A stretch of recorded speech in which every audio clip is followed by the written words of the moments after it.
मैं बुलबुल नाला हूँ गुलजारे मोहम्मद का। मैं बुलबुल नाला हूँ गुलजारे मोहम्मद का।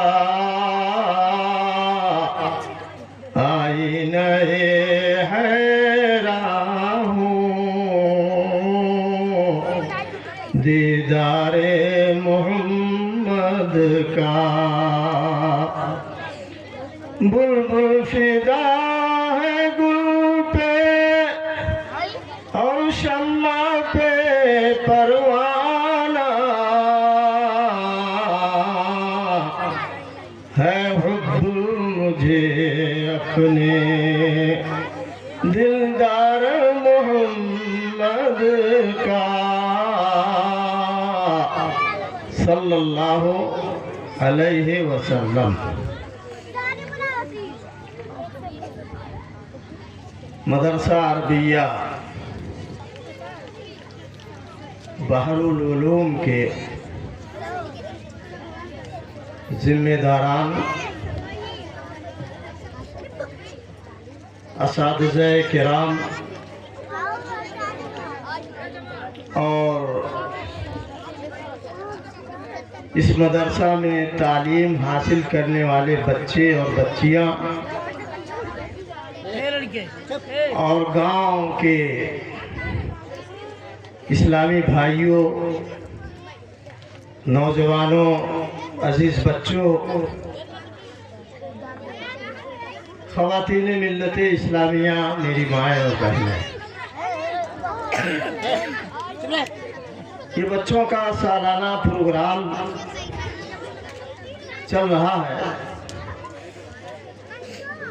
और बच्चों के प्रोग्राम में जवानों और बूढ़ों को शरीक करना मेरे ख्याल से मुनासिब नहीं है। या ऐसा करना चाहिए था यहाँ के जिम्मेदारान को कि अगर बच्चों के अलावा और लोगों से तकरीरें करवाना चाहते रहे हों या सुनना चाहते हो तो बच्चों का प्रोग्राम मदरसे में एक दिन पहले हो जाना चाहिए और तमाम दर्जात में जो बच्चे अव्वल, दोम, सोम नंबर लाए उनको खाली इस प्रोग्राम में शरीक करना चाहिए। बहुत सारे मदरसों में लोग इसी तरह करते हैं,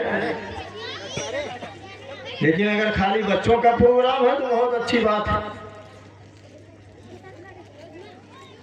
देखिए, हमारे पुरखों ने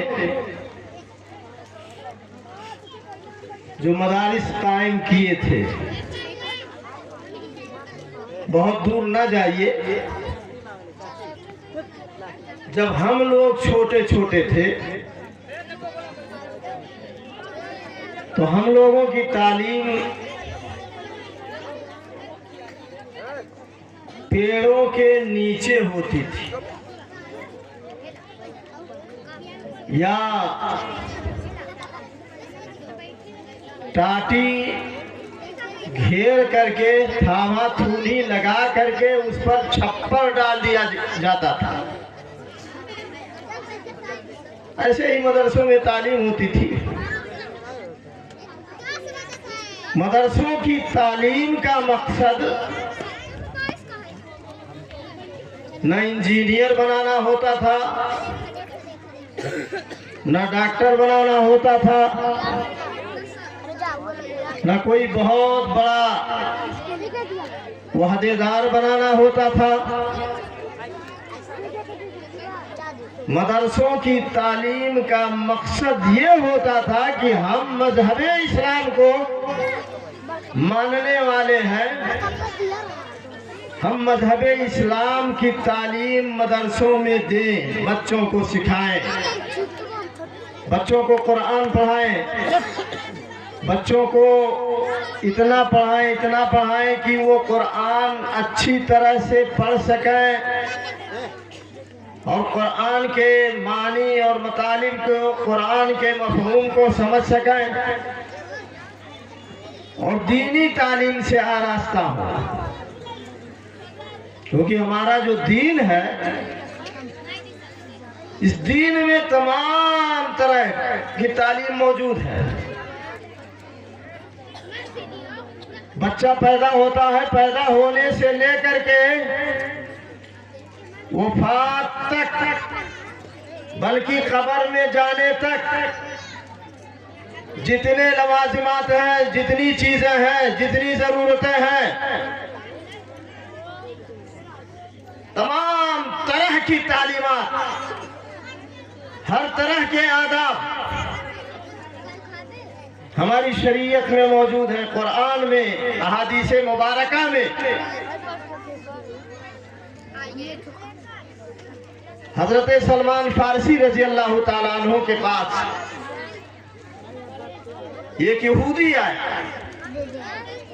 यहूदी ने कहा, युअल्लिमुकुम नबियुकुम कुल्ल शैइन हत्तल खिराता, ये सलमान फारसी, तुम्हारा नबी तो नबी है जो तुमको सब कुछ सिखाता है, सब कुछ, उठना, बैठना, जागना, सोना, खाना, पीना, हत्तल खिराता, यहाँ तक कि पेशाबो पाखाना के आदाब, पेशाब करने के लिए किस तरह से जाया जाए, किस तरह से बैठा जाए, पाखाना करने के लिए किस तरह से जाया जाए, कौन सी दुआ पढ़ी जाए, किस तरह से बैठा जाए, और फरागत के बाद कौन सी दुआ पढ़ी जाए, हत्तल खिराता, तमाम चीज तुम्हारे नबी सिखाते हैं। तो सलमान फारसी रज़ी अल्लाह ताला अन्हों ने कहा अजल, हाँ जरूर बात ऐसी ही है। तो मुसलमानों, आपके पास किसी चीज की कमी नहीं थी, सारी चीजें मौजूद हैं, सीखने की और सिखाने की जरूरत है। हमारे पुरखों ने, हमारे आबा वजदाद ने इन मदरसों को मस्जिदों के अंदर कायम किया था, इन मदरसों को पेड़ों के साए के नीचे कायम किया था, इन मदरसों को झोपड़ियों में कायम किया था, किस लिए कि दीन पढ़ाया जाए। मैं देख रहा हूं मेरे पीछे जो बैनर लगा हुआ है इस प्रोग्राम का, बच्चे बहुत ज्यादा हैं और दीन पढ़ाने वाले उसमें सिर्फ 2 दिखाई देते हैं। बच्चों की तादाद, बच्चियों की तादाद देखिए, बेचारे वो मौलवी साहब क्या संभाल पाएंगे। फलान तुझा सबक सुन ले, सबक दे देना, ऐसे ही पढ़ाई होती होगी। जब इतने बच्चे हैं तो वो कितनी मेहनत कर पाएंगे। इसीलिए यहाँ ये महसूस किया गया, बच्चों ने तकरीरें की, मेहनतें बहुत अच्छी की हैं, लेकिन बहरहाल उनकी मेहनतों में कमी है। इसका मतलब यह है कि असातिज़े किराम अपना टाइम नहीं दे पाए हैं उनको अच्छी तरह से, इसलिए बच्चों ने गलतियां की और ख़ास तौर पर तलफ़्फ़ुज़ की तो एकदम आम गलती है। शीन क्या होता है, काफ क्या होता है, जीम क्या होता है, जा क्या होता है। अगर बच्चे मदरसों से पढ़ करके इसको सही अंदाज में अदा ना कर सकें तो किसकी कमी, असातिज़ा की कमी मानी जाएगी। और मुझे यह एहसास है कि असातिज़ा अपनी जिम्मेदारी निभा रहे हैं अल्हम्दुलिल्लाह, लेकिन असातिज़ा की कमी की वजह से ये कमी हो रही है। असातिज़ा और मजीद चाहिए उस्ताद मदरसे के अंदर, ताकि अच्छे ढंग से तालीम हो, तरबियत हो, सब कुछ सिखाया जाए। ये बड़ा मसला हो गया है। ठीक है, हम मूल धार में जाने के लिए तैयार हैं, लेकिन हमारी गवर्नमेंट भी हमसे दगा कर रही है। शुरू में जब मदरसों की गवर्नमेंट में दरता करने की बारी आई थी कि मदरसों को भी शामिल किया जाए, तो गवर्नमेंट ने कहा था कि ठीक है, हम आपके सिलेबस को मानेंगे, आपका सिलेबस रहेगा और कुछ किताबें हमारी होंगी जो आपको पढ़ाना पड़ेगी। तो हम लोग पहले से अंग्रेजी ऑलरेडी पढ़ाते थे, नेपाली पढ़ाते थे, साइंस पढ़ाते थे, और भी अब घुसेड़ रहे हैं। ये बच्चे हमारे जो छोटे छोटे जहन के हैं कितना बर्दाश्त कर पाएंगे। सिलेबस बहुत टफ कर दिया गया है और गवर्नमेंट हमको मजबूर कर रही है कि हमारा सिलेबस मदरसों में चलेगा। तुम अपना चाहे कुरान जिस तरह से चाहो पढ़ाओ, अपने जो कवायद है तुम्हारे जिस तरह से चाहो पढ़ाओ, हमें उससे कोई सरोकार नहीं है, हमको अपना सिलेबस चाहिए। तुम्हारा इस तरह से गवर्नमेंट कर रही है। हमारे नेताओं को चाहिए, मुसलमानों के नुमाइंदों को चाहिए, मदरसा वालों को चाहिए कि इस पर वो आवाज उठाएं, इसकी शिकायत पहुंचाएं, नगर पालिका में पहुंचाएं, मंत्रालय में पहुंचाएं। हम लोग तैयार थे कि आप हमारे सिलेबस को मंजूरी देंगे, लेकिन गवर्नमेंट कह रही नहीं चलेगा तो हमारा चलेगा, तुमको चलाना हो चलाओ, वरना जाओ चूल्हा फाड़ के अंदर। तो बहरहाल मुसलमानों, ये मदरसे जो हमारे आबा अजदाद ने कायम किए थे, ये दीनी तालीम के लिए, ये ना इंजीनियर बनाने के लिए, ना डॉक्टर बनाने के लिए, ना प्रोफेसर बनाने के लिए और किसी नीयत से ये मदरसे कायम नहीं किए गए थे। लेकिन आज है हम और आप, और सबसे बड़ी बात यह है कि ये मदरसा गवर्नमेंट में दे करके आज मुंह फुटअव्वल हो रहा है। अध्यक्ष कौन रहेगा, कौन क्या रहेगा, उसके लिए चुनाव हो रहा है। जिस तरह से नेपाली कॉलेजों में, स्कूलों में अभिभावक का जमावड़ा होता है और चुनाव होता है, तो उसी तरह से हम मदरसों में कोई साहब कह रहे हैं हम सदर रहेंगे, हम अध्यक्ष रहेंगे। ये भी बड़ा मसला है, ये भी बड़ा मसला हो गया है मदरसों के ताल्लुक से। बहरहाल मदरसों के ताल्लुक से चंद बातें थी जो मैंने आप हजरात को बताई। मदरसों में कुरान पढ़ाया जाता है और कुरान पढ़ाया जाना चाहिए। कुरान कह रहा हूँ तो आप लोगों के कुछ पल्ले पड़ रहा है। कुरान ये क्या चीज है? कुरान ये आकाशीय किताब है, आसमानी किताब। आसमानी किताब का क्या मतलब आप समझते हैं? आसमानी किताबों के नाम क्या क्या हैं? ये हमारे बच्चे, हमारी बच्चियां जो मदरसों में पढ़ रहे हैं जानते होंगे। तौरात, ज़बूर, इंजील और लास्ट में कुरान मजीद, कुरान करीम। ये कुरान क्या है? कुरान के बारे में आप लोग जो उधर पीछे बैठे हैं, कुरान क्या है? कुरान अल्लाह का कलाम है, कुरान अल्लाह की बात है। कुरान अल्लाह रब्बुल आलमीन ने हजरत जिब्रील के जरिया हमारे नबी जनाबे मोहम्मदुर रसूलुल्लाह सल्लल्लाहु अलैहि वसल्लम पर उतारा है। कुरान ये मोहम्मद सल्लल्लाहु अलैहि वसल्लम का कलाम नहीं है, ना कुरान को मोहम्मद सल्लल्लाहु अलैहि वसल्लम ने लिखा है। मोहम्मद सल्लल्लाहु अलैहि वसल्लम के बारे में जानना चाहते हैं, वो पढ़े लिखे नहीं थे। किसी कॉलेज में, किसी यूनिवर्सिटी में, किसी मदरसा में हमारे नबी जनाब मोहम्मद रसूलुल्लाह सल्लल्लाहु अलैहि वसल्लम ने कोई तालीम हासिल नहीं की थी। आपको तालीम किसने दिया था? डायरेक्ट अल्लाह जुल जलाल। आपको पढ़ाया किसने था? डायरेक्ट अल्लाह ने। आप दुनिया में कहीं पढ़े हुए नहीं थे, लेकिन ऐसा कलाम, ऐसा कुरान अल्लाह के हुक्म से जिब्रील अलैहिस्सलाम लेकर के हमारे नबी सल्लल्लाहु अलैहि वसल्लम के पास आए।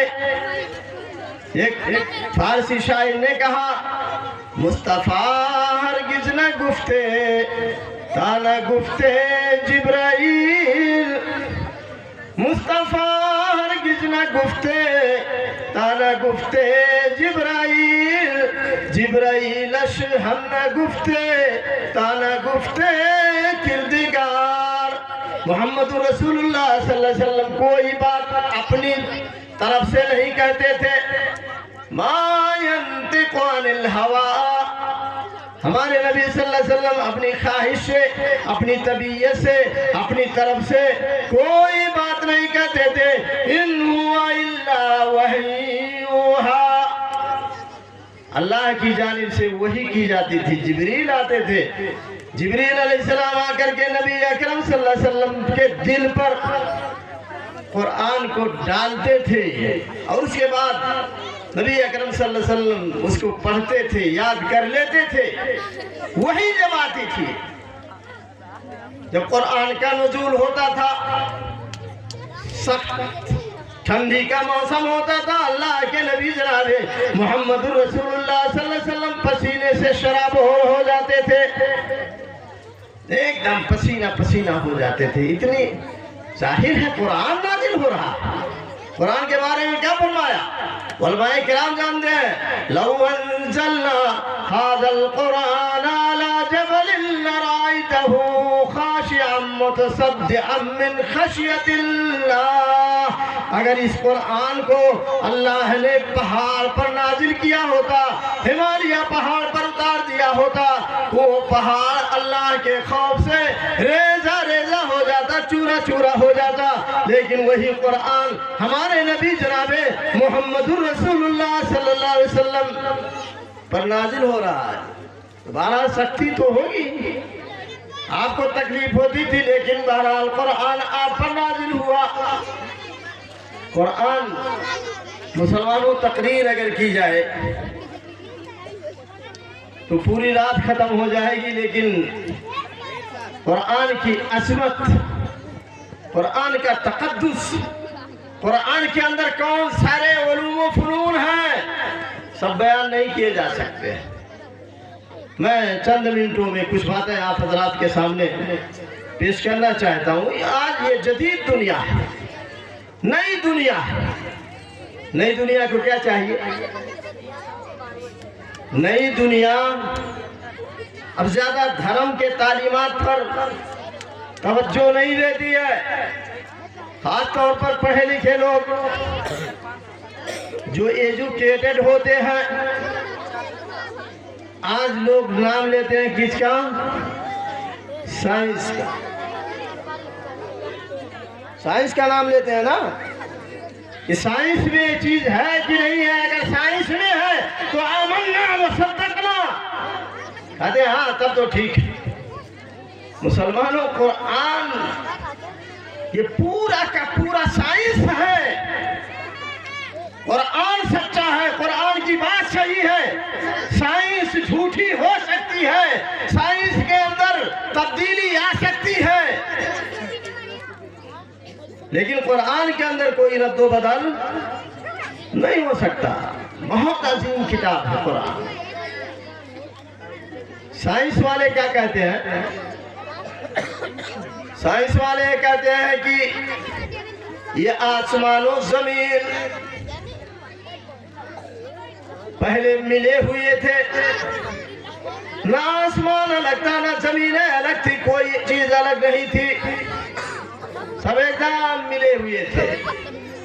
तो एक बिग बैंग हुआ, बहुत बड़ा जोरदार धमाका हुआ। उसी के पादाश में, उसी की वजह से आसमान और जमीन दोनों अलग हुए। शायद कि आप लोगों ने इसको पढ़ा होगा, सुना होगा, पता नहीं मुझे। हमारे बहुत सारे पढ़े लिखे असरी उलूम पढ़े लिखे हुए हैं, साइंस और टेक्नोलॉजी के बारे में पढ़े हुए हैं। इस बात को पढ़ा है कि नहीं पढ़ा है, जा करके फिर से पढ़िएगा।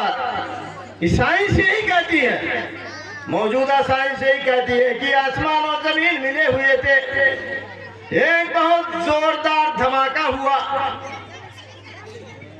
और उस धमाके की वजह से आसमान और जमीन अलग हो गए। ये साइंस कहती है। कुरान में देखो, कुरान के अंदर अल्लाह रब्बुल आलमीन ने सूरह अंबिया के अंदर बयान फरमाया, अवलम यरल्लज़ीना कफरू अन्नस समावाति वल अर्ज़ कानता रतक़न फफ़तक़नाहुमा वजअलना मिनल माइ कुल्ल शैइन हय्य अफला युमिनून। अल्लाह ताला ने फरमाया कि क्या काफिरों ने इस बात को नहीं देखा, इस बात को महसूस नहीं किया, या उनके निगाहों के सामने ये बात नहीं आई कि अन्नस समावाति वल अर्ज़ कानता रतक़ा, कि ये आसमान और जमीन मिले हुए थे, सटे हुए थे। फफ़तक़नाहुमा, तो इन दोनों को हमने अलग अलग कर दिया, इन दोनों को हमने अलग अलग कर दिया। वजअलना मिनल माइ कुल्ल शैइन हय्य, ये कौन कह रहा है? अच्छा ये बताइए आप लोग, जिनको लोग भगवान मानते हैं, अल्लाह मानते हैं, या अल्लाह के अलावा उनकी पूजा करते हैं, इबादत करते हैं, बंदगी करते हैं, आराधना करते हैं, मुझे दिखाएं कि क्या कहीं अपनी किसी किताब में, अपने किसी स्पीच में उन लोगों ने दावा किया हो कि आसमानों और जमीनों को हमने पैदा किया, इंसानों को हमने पैदा किया, जानवरों को हमने पैदा किया, कीड़ों मकोड़ों को हमने पैदा किया। किसी ने दावा किया है? हमारे बिरादराने वतन, हमारे हिंदू भाई लोग जिनकी पूजा करते हैं, क्या वो दिखा सकते हैं कि राम साहब ने, कृष्णा ने, कन्हैया ने कहीं ये कह दिया हो कि आसमानों को हमने बनाया है, जमीनों को हमने बनाया है, समंदरों को हमने बनाया है, पहाड़ों को हमने बनाया है, इंसानों को हमने बनाया है? क्या कहीं वो दिखा सकते हैं कि उनका दावा हो? नहीं दिखा सकते हैं। वो लोग अल्लाह वाले थे, अल्लाह को मानने वाले थे, ईश्वर को मानने वाले थे, अल्लाह के पुजारी थे। उन लोगों ने कहीं नहीं ये कहा कि हमने ये किया है, लेकिन हमारा अल्लाह कहता है वजअल्ना मिनल माइ कुल्ल शैइन है अफला युमिनून, कि हमने पानी से हर चीज को जिंदगी बख्शी है, पानी से हर चीज को जीवित रखा है। पानी आप लोग जानते हैं ना, अगर पानी ना हो तो इंसान की जिंदगी ना रहे, अगर पानी ना हो तो जानवरों की जिंदगी ना रहे, अगर पानी ना हो तो ये फसलें ना रहे, ना धान उगे, ना गेहूं उगे, ना कोई फसल उगे। अगर पानी ना रहे तो ये जो रोशनी मिल रही है, ये पावर प्लांट जो लगा हुआ है, बगैर पानी के कुछ नहीं चल सकता। तमाम चीजों को जिंदगी अल्लाह ने पानी से बख्शी है। वजअल्ना मिनल माइ कुल्ल शैइन है अफला युमिनून, तो क्यों नहीं मान लाते? जब सब जानते हो कि करने वाला सब कुछ अल्लाह है। यहाँ मैं बताता चलूं, बात लंबी होती जा रही है कि अल्लाह ही ने वादा किया है सब कुछ का, और अल्लाह ने कहा जिनको मेरे अलावा तुम पुकारते हो, तुम जिनसे दुआएं मांगते हो, तुम जिनसे इंतजार करते हो, तुम जिनकी बंदगियां करते हो, वो कुछ नहीं कर सकते हैं। अल्लाह ताला ने फरमाया वो ज़ुरिबा मसलुन फस्तमिऊ लह इन्नल्लज़ीना तदऊन मिन दूनिल्लाह, अल्लाह के अलावा जिनको तुम पुकारते हो, लन यख्लुकू ज़ुबाबा वलौ इज्तमऊ लह, जिनकी पूजा करते हो, जिनकी आराधना करते हो, अल्लाह को छोड़ करके अल्लाह के अलावा जिनको तुम पुकारते हो, लन यख्लुकू ज़ुबाबा, वो एक मक्खी नहीं पैदा कर सकते हैं। मक्खी जो गंदी नालियों में पैदा होने वाली चीज है, पैदा होने वाला कीड़ा है, अल्लाह ने फरमाया वो तमाम के तमाम अगर मिल जाए तो एक मक्खी नहीं पैदा कर सकते हैं। लन यख्लुकू ज़ुबाबा वलौ इज्तमऊ लह, अगर वो सब के सब इकट्ठा हो जाए, जिनको तुम पुकारते हो, जिनकी इबादत करते हो, पूरी दुनिया के लोग इकट्ठा हो जाए, वो तुम्हारे माबूदाने बातिला, कोई एक मक्खी नहीं पैदा कर सकते हैं। और पैदा करना कहो, अल्लाह ताला ने फरमाया नहीं यख्लुकू ज़ुबाबा वलौ इज्तमऊ लह वइन यसलुबहुम ज़ुबाबु शैया, जो लेकर के फूल बतासा जा करके दूध वगैरह, मिठाइयाँ वगैरह, फल वगैरह चढ़ाते हो उन पर, उनको सब कुछ समझ करके उन पर चढ़ाते हो, चढ़ावा पेश करते हो, उस चढ़ावे में से अगर मक्खी कुछ ले करके उड़ जाए तो ला यस्तनक़िज़ूहु मिन, वो उस मक्खी से उसको छुड़ा नहीं सकते हैं, बचा नहीं सकते हैं।